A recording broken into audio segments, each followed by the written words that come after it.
It's clear that the Brexit process hasn't just meant that the UK is leaving the European Union. It means there's going to be a new union afterwards, and it's going to be a much more of an incorporating union, a much tighter controlled union, and a much more centralised union.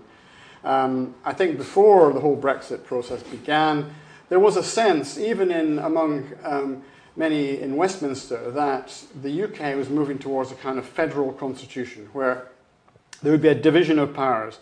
The Scottish Parliament, and domestic legislation at least, would be its own boss. It would decide what the laws were to be in Scotland about these areas, these domestic areas, education, as I said, the law, criminal justice, the environment. And that the broader issues, maybe like currency, like defence, foreign affairs, would be managed on a UK basis. So there was a feeling that this is a kind of where we were moving, that almost by default, Britain was becoming a federal entity. And I think really the Brexit process has exposed that. Clearly that is not the case.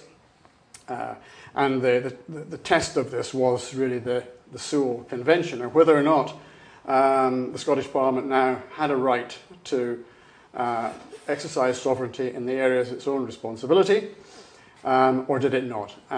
You can't have two ways about this. Clearly it does not. Now it doesn't mean that Holyrood is useless.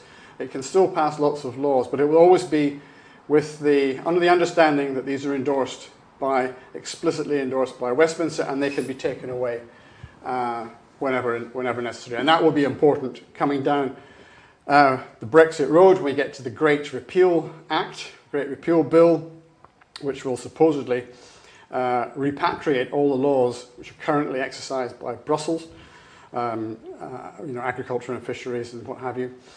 These will go to Westminster initially.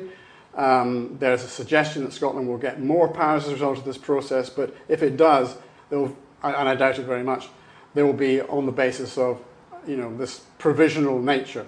That so long as they accord with Westminster's view of things, then the Scottish Parliament will be allowed to exercise its power. As soon as there's a constitutional issue, a constitutional confrontation, it will be asserted the UK has the overriding authority.